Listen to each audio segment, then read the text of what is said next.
Amanda Stern is the author of The Long Haul and 11 books for children written under the pseudonyms A.J. Stern and Fiona Rosenblum.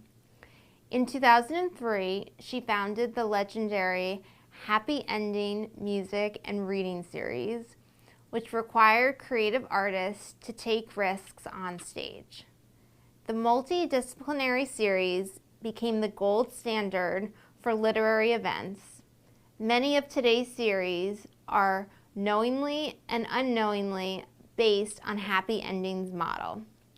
More recently, Amanda opened up about growing up with an undiagnosed panic disorder in Eton Potts era Greenwich Village in her memoir, Little Panic.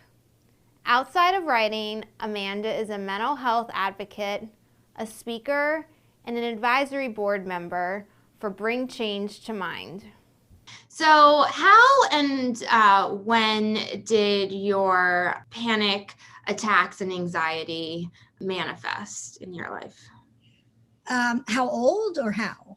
Well, I guess it's how old and then like how did they? So how did the panic attacks like start? Every panic attack can be slightly different.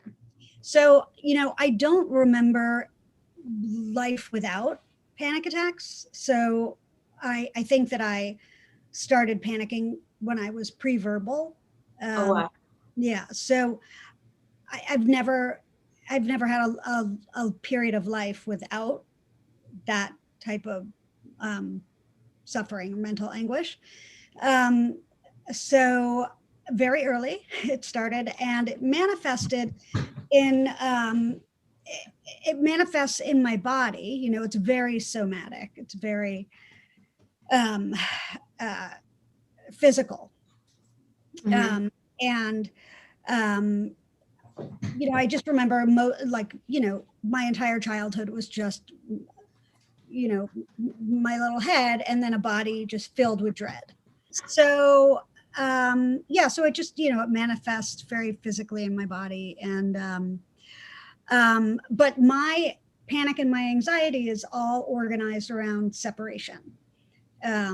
So it and because it went undiagnosed for so long, it it sort of attached itself to all different types of separation, and it moved from being about my mother to then later being about partners and boyfriends and any sort of threat of disconnection and separation will set off some sort of a panic attack in me. So it's all in that way I'm lucky because I know the organizing principle. Mm-hmm.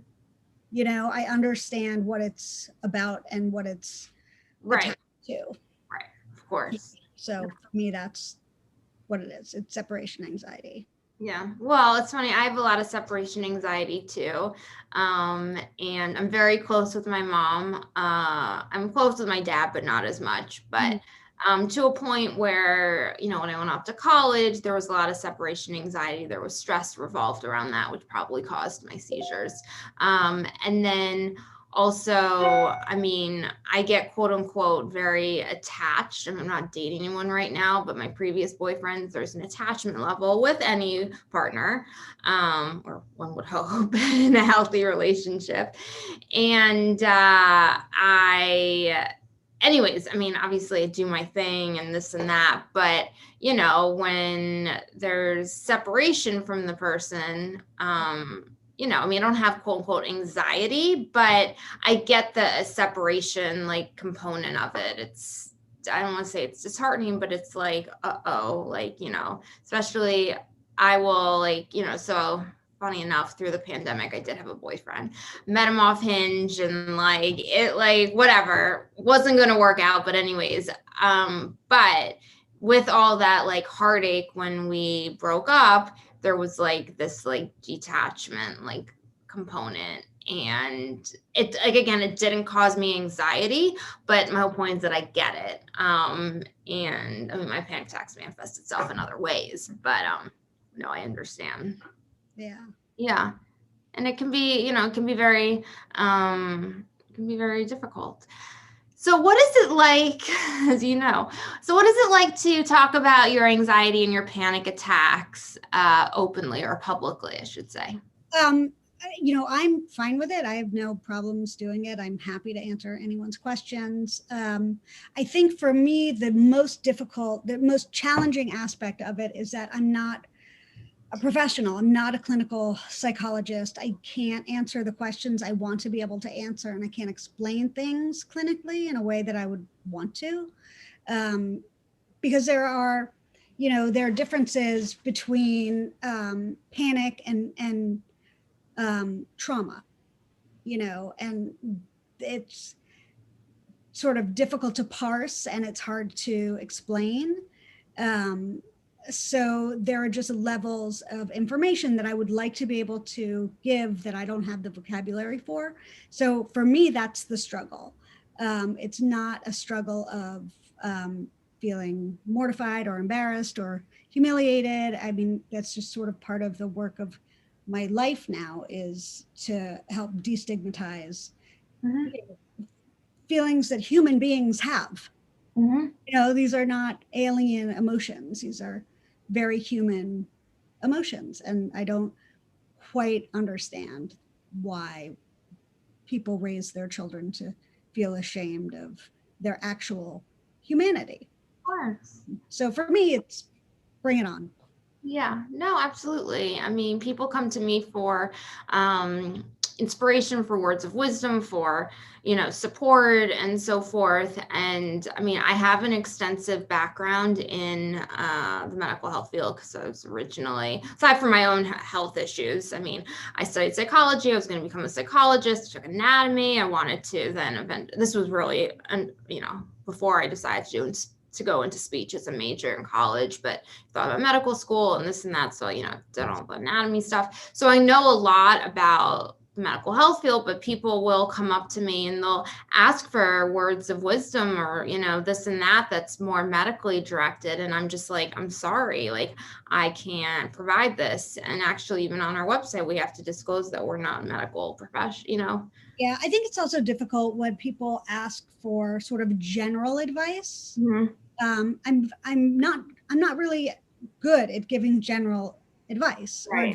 Or just I need an actual situation. So that's another thing that's difficult, because when I'm talking to a group of people and someone asks me sort of a very general question, I need to know the specifics, and people aren't as comfortable talking about their emotions or their issues as I am. So I can't really say the things I ultimately want to say because of the things that I'm not good at.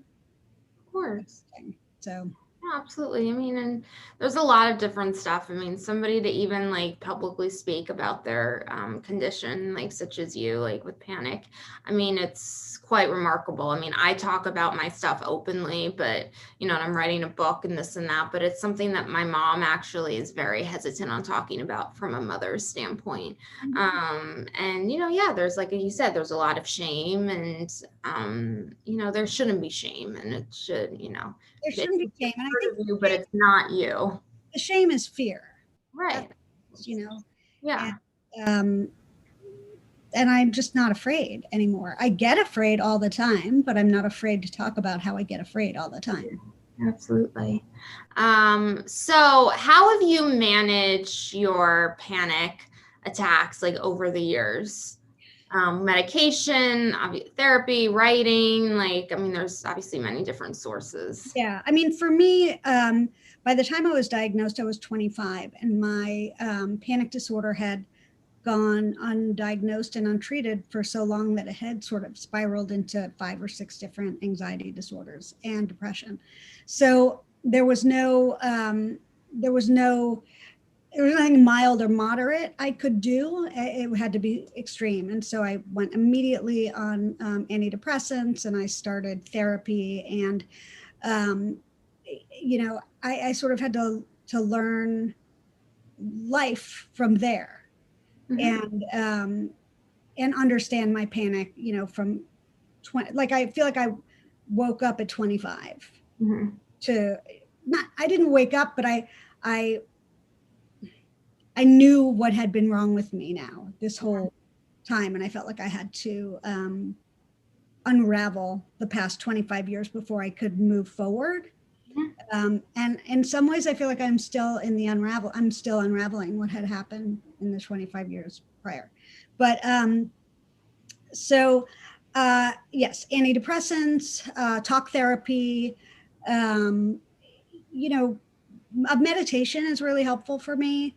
And, you know, exercise has been very helpful, but I'm also like, you know, a little bit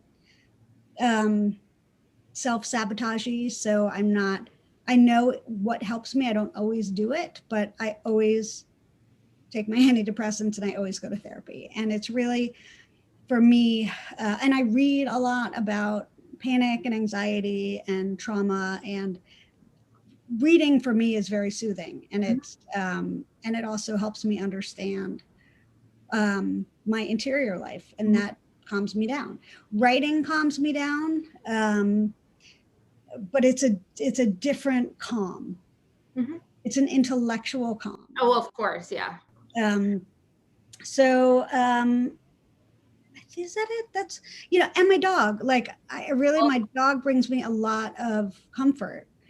And she is, you know, she's an anti-anxiety drug for me. So so all those things, you know, I had periods of time where I was downloading like every single app, you know, that. Oh, of course.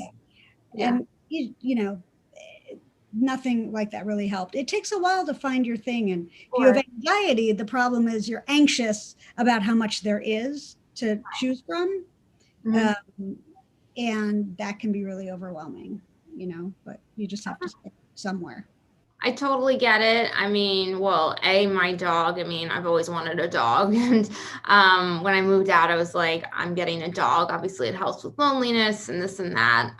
Technically, she is certified as an emotional support dog, although I'll be honest, I don't always believe in that crap, quote unquote, because it's different. I do. Well, I'll tell you why.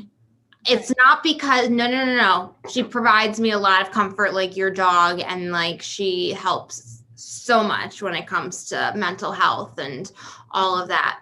But, and I totally believe in like service, psychiatric, like dogs and everything. The reason why I don't believe in quote unquote a service dog, not for myself or for you, but it's, and I call it crap, it's just the way it's done.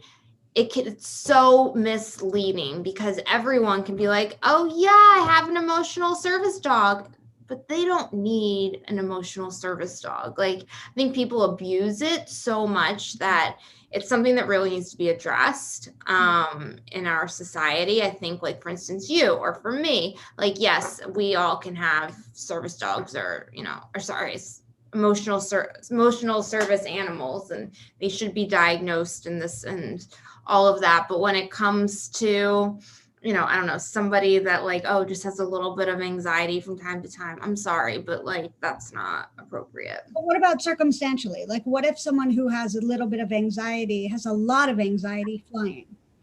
Has a lot of what? Oh, that's different. That's totally different. I'm just saying, I think people abuse, no. And I'm just saying people abuse it in the sense like, oh, like, you know, let's bring the dog on the plane. Like, oh, if we get an emotional service dog, it's going to like allow us to bring the dog on the plane. Or you're not against the concept. No, not at all. It's how people are abusing this. How people are abusing it. Now, when you get, oh yeah, no. I totally believe in animals and mental health, and it's the greatest thing. But then, you know, like obviously also, I mean, I'm like you, I take antidepressants, I go to therapy. I specifically see a cognitive behavioral therapist in addition to just a regular talk therapist. My parents are divorced, I'm an only child, this and that. But yeah, no, I mean, I find my ways, green tea, you know, it's funny, I don't do yoga or meditation. It's something that I've never gotten into. Like people will be like, please do some yoga or meditation. You know, people, the same thing for me. It's, you know, people are constantly telling me to do yoga and meditation. Of course, you have to do what works for you. Yeah, but it gets annoying after a while when people are like, do this, do this, do it's the same thing. And you're just like, let me. No, I know. So how does humor, how does humor or just kind of thinking in a nonchalant way about your panic kind of allow you to maybe more accept your panic disorder, help you with your writing, and being an advocate for people who have anxiety? I think for me, humor serves a couple of different purposes. And the role that it's played in my life has changed as I've grown and evolved as a human being. I think that at first, the purpose it served in my life was, Mm-hmm. and to keep people back, so that they wouldn't get too close to me and they wouldn't be able to see this like terrifying cascade of emotion that was happening inside my body that was so powerful. I just couldn't believe it was invisible.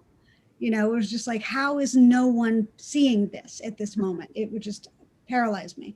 So I would use humor as a way, not necessarily in those moments, but, in my life as a whole, to sort of misdirect people or get people to think I was one way, so that they wouldn't ever be on to me and see me as the way I really was, which was terrified. Um, so so I developed my humor as a defense mechanism, and um, and it really got in my way, I think. And I think it's gotten in my way in terms of like getting better. I think that in therapy, I'll joke a lot, or I used to joke a lot more than I do, but and she'd be like, why are you joking? You're telling me something that's incredibly sad. And I'm like, it's funny. And, so I've used it in a way as a way to not go deeper inside, and as a way to keep people from getting too close to me.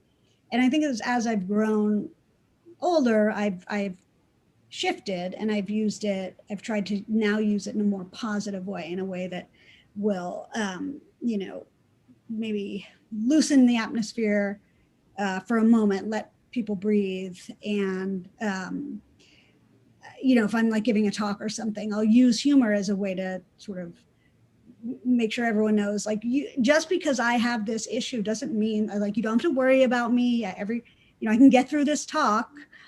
I'm not going to die on stage. There are ways that I want to like diffuse whatever tension or, fear I can feel in other people. And I guess, in writing, it's a way to lighten the burden. I mean, you have a responsibility in a way as a writer. You're guiding the reader through their reading experience. And I don't just want to hammer you over the head with this, intensity without, alleviating you of some of the, exhaustion of it. So, I use it in that way, to just break it up. No, absolutely. And I think humor is one of the greatest things in life, especially since life is not easy. And, I mean, humor like also brings about, and gives you an endorphin rush. I mean, it can just provide so many other opportunities. And for you to be able to do that in your speaking and just talking openly is, I mean, it's amazing. Thank you. You're welcome. So in 1999, you left comedy to pursue a career in writing. Why did you make this change? And was this a change that was easy or more difficult for you? Well, it was easy. I fell into comedy purely accidentally. I didn't choose it. I was writing on a show and I happened to get cast. It felt arbitrary. It obviously wasn't arbitrary, but it felt that way. And I was cast in the show that I was writing, and it was a comedy show. and Lorne Michaels was a producer, and it, you know, just sort of turned into this thing, and I got a manager, and yeah, just sort of cascaded, and I was making money as a professional comic, which was never my intention. I had always wanted to be a writer. Mhm. I always allowed myself to get sort of sidetracked into other careers. I think I was so afraid of failing as a writer. So I sort of let myself get sucked into the comedy world because I was afraid. And but I hated doing comedy. I hated it. I just felt like it was soul sucking, and I didn't enjoy. There was an emptiness to making strangers laugh. I so much prefer to make people I love laugh, or people I care about, but I didn't love, you know, just making strangers laugh. And I also didn't love the fact that the second I got off stage, I never got to relax. You know, you're always on. With comics, you're always on. So you'd sit down at the comics table and like, you couldn't be like, oh my God, that was awful. Was that awful? You know, you had to still perform, but you had to have, you know, higher intensity. It was exhausting. It wasn't for me. So, so I was presented with an opportunity to take my comedy to the next level, and to, you know, either have some sort of a TV show, sort of not, you know, look into what kind of a TV show I could be on or audition for or have written, you know, around ideas I had or whatever it was. It was just overwhelming to me, and it filled me with dread. And I know a lot of other people would not be filled with dread at the idea of like a big step up from what you're doing. But I didn't want to be doing comedy, so it just wasn't ideal. And the first thing I thought of was like, why would I want to be on a TV show when I could be writing? And like, I just imagined myself sitting in trailers, waiting and not writing and I just didn't, it's not for me. And it also, you know, just because it was an idea presented doesn't mean it would have happened. And anyway, so it just gave me the opportunity to say, no, thank you. I'm going to go do something even more foolish. And so I went and I did that. And I'm still It's amazing. I'm still trying. Yeah. So you've had a successful career as a novelist as well as a children's book author. What has been your, I guess I should say, what was your motivation as a writer to write a memoir? So, you know, I was trying to write a novel for a long time about a group of girls who are tested upon by a group of psychologists who are trying to develop the world's most comprehensive IQ test known to man. And as I was writing this novel, I kept on thinking, I kept on putting things in that were mine. I had spent a majority of my childhood taking IQ tests and being tested, and you know, because they just were so off about, you know, the anxiety. And so I have the results of these tests, and I wanted a place for these tests. I wanted to write something about IQ testing and the damaging effect it has on children. And just like, I couldn't get the book right, and it wasn't working. And I thought, well, maybe, you know, it's because I'm trying to tell my own story. Why don't I just get my own story out, and then I can go back to this novel? So that's what I started to do. And then I became more invested and interested in the story that I was trying to get out of my system in order to work on the novel, that I just said, okay, I think maybe this is the story I'm meant to tell. And I don't want to hide behind it by telling it fictionally. I'd rather, you know, if I'm going to be open about something, I might as well just be really totally open. So that is why I made the choice. And so getting into this, so your memoir specifically is called Little Panic, Dispatches from an Anxious Life. So can you tell us a little bit about the memoir and what your takeaway message is? Sure. So with Little Panic, my attempt was to write an autobiography of an emotion. I wanted to, sorry, reader, but I wanted to give the reader the experience of what it felt like to live inside a perpetually anxious and panicked body. So I wanted a really immersive experience, and that was my goal. And I don't takeaway message. I don't know.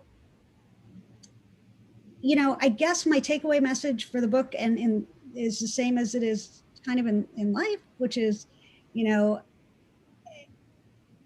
all share the same feelings. Mm-hmm. Just some of us have more access to feelings than others, and that we're all striving to be a prescripted way, and that's like a waste of a life. There's no such thing as normal. There's no such thing as standard. That's invented. And I guess my takeaway message was that who you are is fine. That's great. You're not wrong being who you are. There's no right way to be a human being. And so stop trying to be a way that you're not, because you're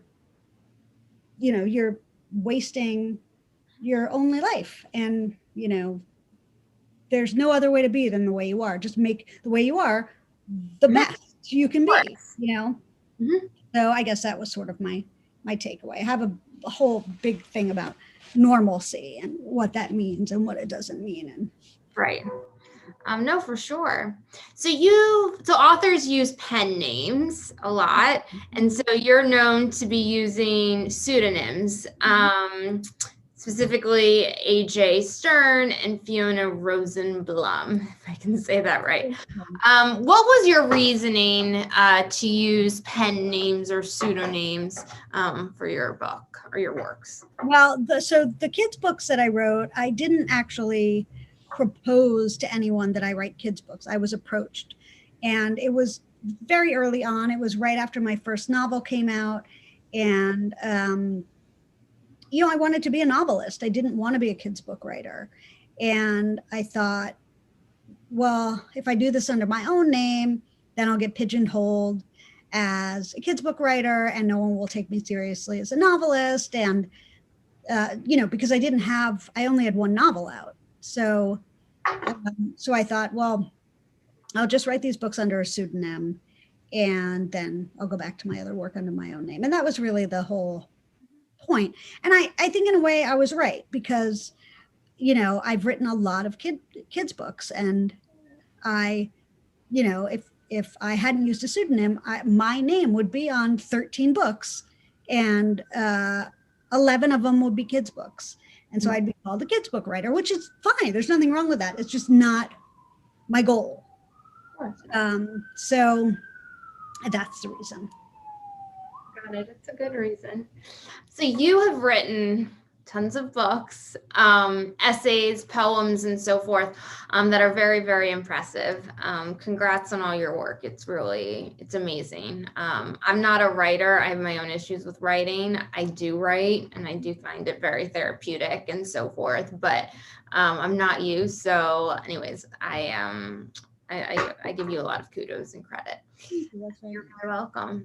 So what are you working on next, if there's anything, which I assume there is? There are a few things. I've really had a lot of trouble focusing during the pandemic. I started writing a book. It's another memoir, which apparently happens. Once you write a memoir, you can't stop. So I'm working on another memoir, and it's very early on, so I don't really know. It's about loss. I know it's about loss, and mourning, but and mourning things you don't mourning the things you never had. Mhm. That's really what it's about. And so I've been working on that. I've started writing a pilot to a TV show. I started writing a play. I started writing a collection of short stories. Like I've started like 6 different things, and I would, the like month that happened, I was like, this is gonna be the best pandemic anyone's ever had. I'm gonna, write all these things, and then I just stopped. I just hit a wall, and so I'm just sort of struggling to focus on one of them, and I haven't yet. Well, the pandemic's difficult. I mean, even though we're a year and a half into it, I mean, I'm fully vaccinated. Yeah, and it's great, but we're still living in it. And like I was just telling my osteopath today, who I saw, she aligns my back, it's kind of like a chiropractor. I was like, it's really boring still. I do see friends occasionally and this and that. That are vaccinated and that I know are safe and this and that. And I actually moved home to my mom's. I was born and raised in the city, so my mom's just a few blocks away, still in the city. And my dad's in Florida with his wife. But, so I had her, but, it's not easy. And so even starting on projects, I mean, it's definitely not easy. Hopefully things are getting better. Where are you based? I'm in Brooklyn. Oh, you're in Brooklyn. Yeah, we're all writers along, apparently. Don't even ask. I interview so many people, so I like totally I get everyone quote unquote like confused sometimes where people are located and this and that. Oh, so you're in Brooklyn. You're not very far from me. So anyway, where are you? Well, I'm on the Upper East Side. Oh, okay. Yeah, I mean, you're not. I mean, it's a train ride away or this and that. Train ride, but it's yes, we're in the same city. Yeah. Okay. Oh, well, we should at some point. I'd love to meet you in person. I didn't even I interview so many people. I like to always interview people in the New York City area. But yeah. So anyways, I guess getting back to the pandemic just a little bit and how difficult it is. Has the pandemic, if anything, affected your mental health? I mean, it's affected many people's, but in relation to your panic disorder. It has affected my mental health. In relation to my panic disorder, it hasn't in a weird way. When the pandemic started, I think I'm not alone in this experience, but when the pandemic started, people started reaching out to me and saying, like, are you okay? You must be so anxious. You must be so panicked. This must be so scary. And I thought, I'm fine, because now everyone understands what I feel like all the time. Mm-hmm. And there was some sort of weird sense of my experience in life is finally being experienced by everyone, and it's normalizing. And I just felt more like understood. And I feel like people got it. People who hadn't had anxiety before finally got it. And they, called to check in on me. And then they were like, because I'm, they'd say like, I'm totally panicked. And I'd say, yeah, I get it, but I'm not, because I'm worried, of course. And we're all worried. I mean, it just is what it is. But it didn't, go ahead. It didn't affect my panic and anxiety in that way. Obviously I felt anxious. Mm-hmm. I always feel anxious, but I wasn't panicked. How it affected my my loneliness. Mm-hmm. That was really difficult. And it's been really difficult to live alone, to be surrounded by families, to have my closest friends, sort of disappear into their pods. I mean, I have an incredibly amazing community of friends, and I have some very dear friends, and we talk constantly. But for the first, 4 or 5 months, it was really painful. I didn't really speak to my close friends as often. Everyone was just sort of like in their bunker, And how about your family? Is your family not in the No, they're in the city, but I couldn't see them, you know. So, and they all also have families. It was just sort of, you know, this recognition of, oh, okay. So when the apocalypse comes, like, there's no room for me. You know, when the apocalypse comes, like, no one's inviting me into their bunker. And so that was a tough pill to swallow, you know, like, oh, I'm alone. And that was hard, and it's been hard. And I know that while I feel alone, I'm not alone in that. I know a lot of other people who are living alone and who have experienced this pain. It's physically painful. Oh, absolutely. No, I mean, absolutely. I mean, I moved home, but that's because my mom and I are very close and, you know, so forth. But for now I'm back in my apartment. Still a little bit back and forth. I'm always close with them. Always been close with my mom, but loneliness, I mean, it's a huge thing. I mean, my uncle who's not married, for instance, I mean, he's a little bit of a recluse, is, you know, I mean, he's been living alone. I think it's really, really difficult for those that are all alone. I mean, fortunately, you have your dog and like I have mine, you know, so forth. But, you know, there's this extra layer. And when things just get shut down completely, like in New York City. Aspect of it, that the other aspect of it that I should mention was really painful was that when you live alone, yeah, if you have an animal, that's great. But going without human touch. Oh, for sure. I didn't have human touch, or I didn't get a hug. I didn't give a hug for 190 days. And like, that is something I've never experienced before in my entire life. I'm a big hugger. Oh, I love hugs too, so I could totally get it. I'm like affectionate with my friends. I'm, you know, even just kissing someone on the cheek. You know? Right. No, of course. And you know what? It's interesting that you bring this up because, I mean, as we all know, I mean, human touch and, you know, being around people obviously lifts one's mood. I mean, we're not all supposed to be isolated and living in apartments. I mean, my mom calls it absolutely, you know, inhumane to be like having to quarantine if you go somewhere or this and that and like so forth. But you know, I mean, there's studies that show that, like, you know, human connection is really important when that's taken away from us. I mean, boy, that's I mean, we're wired for connectivity. Of course. I mean, we're not supposed to be like living alone, like 24/7. And just like in terms of your anxiety and so forth, I mean, I think it's amazing that, you know, it didn't affect your panic per se. I mean, I think I was like you when the pandemic hit. I know people were like struggling, but it didn't really hit me. I kind of just like went about my like life, working from home and this and that. And then it was the summer that like it did definitely hit me, and I definitely had a little bit of like a spiral and so forth. Got out of it very easily, but it's been a challenging time to say the least, but hopefully we're at the other side, where we're going to be shortly.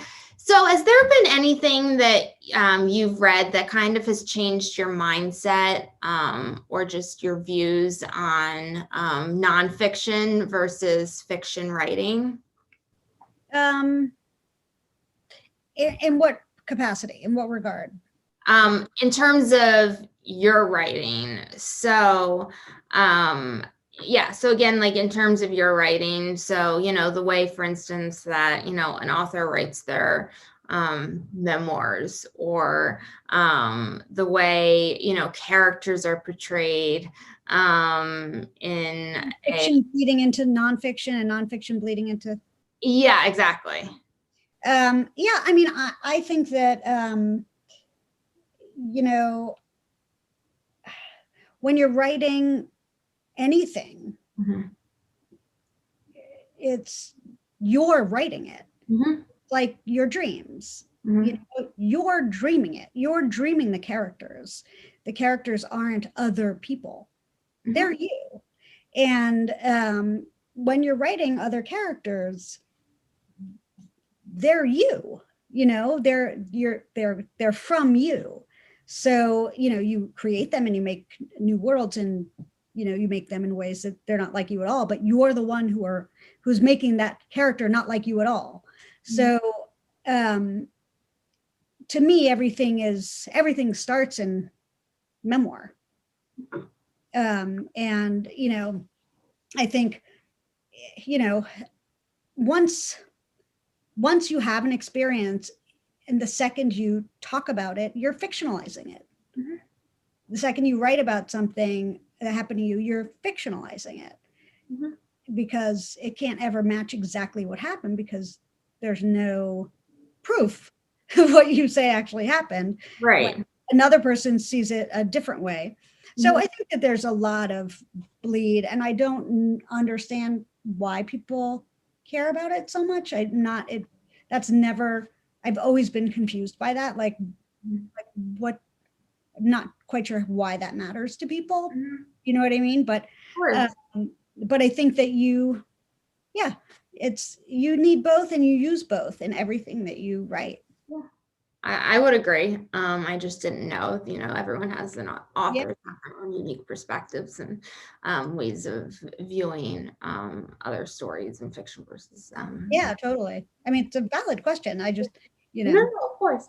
So you're the founder, creator, and the host of a music and reading series called Happy Ending. Can you share us a little bit more about Happy Ending and how it came to be what it is today? Sure. It doesn't exist anymore, but Oh, but okay. it's over. But that's okay. It started in 2003, and it ran until 2018.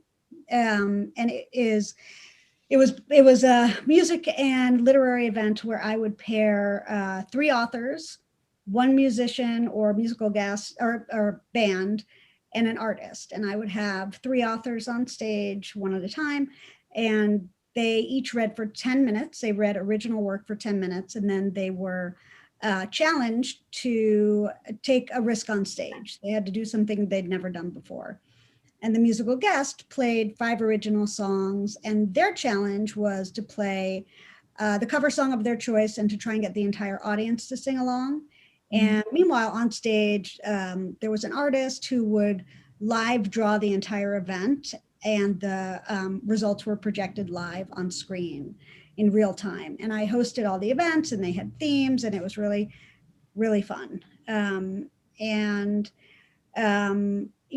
it started in a small Chinatown club bar, and it started because a friend of mine helped to open this bar, and my book was coming out 2003, and I asked if I could read there, and he said, "Well, why don't you just start a series?" And I was like, "Okay."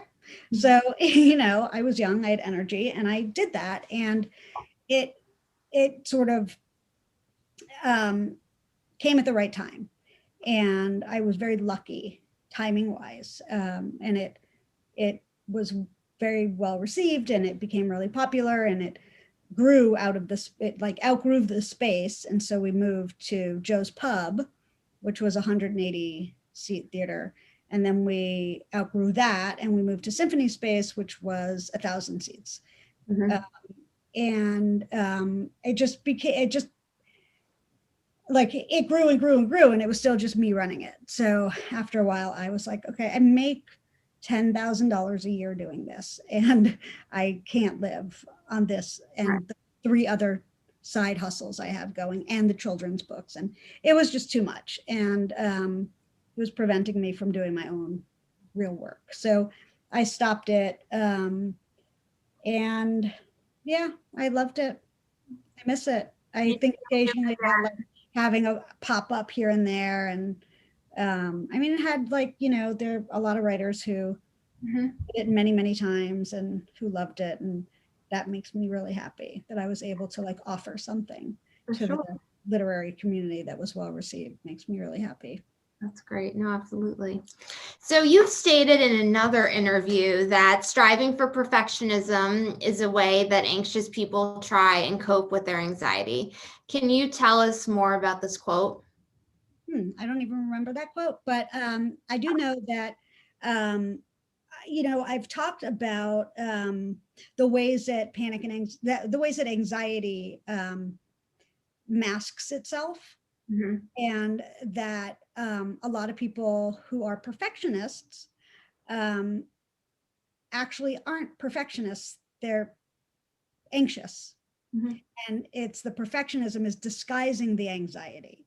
Mm-hmm. And so, you know, it's just another, it's another sort of mold that you're putting your anxiety into.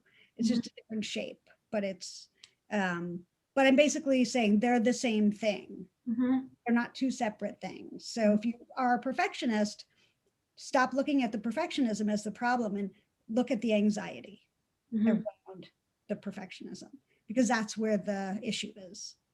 Of course. So to wrap up, this has been such a great interview, podcast, however you want to call it, episode. You're a mental health advocate, clearly. And so what advice would you give to others who have any type of mental health challenge? It can be kind of a lifelong type of challenge, or, you know, that they deal with on a regular basis, kind of like me and you that have been, you know, persisted, or just something that, you know, they're dealing with now because we're dealing with such a big global pandemic. You know, I think that we could get so stuck in our heads, and we start to believe the story that we're telling ourselves. And I guess I would tell people that, you know, your thoughts are not facts and your feelings aren't facts. And yes, just because you are afraid something's going to happen doesn't mean it's going to happen. And that uncertainty itself feels scary, but it's not dangerous. Mm-hmm. And I think, you know, I think people are really afraid of the unknown and what's going to happen. And uncertainty is really scary, but it's not dangerous. Mm-hmm. And, you know, uncertainty is not going to hurt you. Of course not. So I guess those are the things I would say, that everything is temporary. Mm-hmm. Everything is temporary. Mm-hmm. Even your happy, good feelings, temporary. And, you know, everything passes, and you just have to, while you're in the throes of something, you have to remember that that is actually a fact. That's not a feeling. It's a fact. The feeling is this will never go away. Mm-hmm. That's the feeling. The fact is everything is temporary. Mm-hmm. So if you can just get yourself through something, you know, you know, that way, mm-hmm. then do it. But, you know, I also just urge people not to be afraid of going towards their emotions, you know, and getting deeper into them and seeing what's at the root. Mm-hmm. Because you can heal yourself, you know, you can get better. Yeah. And I think that's the key. Actually, it's interesting. I think that's great words of advice. One thing that I actually have learned through doing all these interviews, but from, I don't know if you saw the piece or the interview. It was with Ginger Z on her. Okay, you should definitely take a look at it. But she's the ABC meteorologist. Okay. So on Channel 7. But it's interesting because she was talking about her mental health and this and that with me.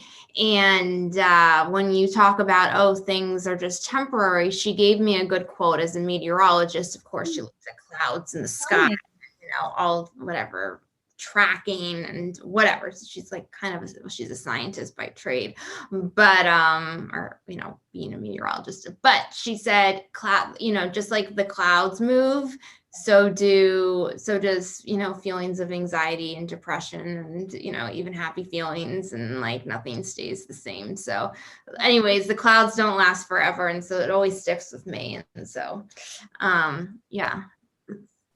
Even your cells are turning over, like, you know, everything's moving. Of course. Absolutely. And, you know, life's not supposed to be one like happy, you know, whatever. It's not supposed to be a straight linear line. I mean, you know, everyone has good days and bad days, and, you know, I mean, no one knows what life is supposed to be. Yeah, exactly. I think why people get caught up in a lot of suffering because they think they're not doing it right. Right, of course. You know, supposed to be. Exactly. So this was so great, Amanda.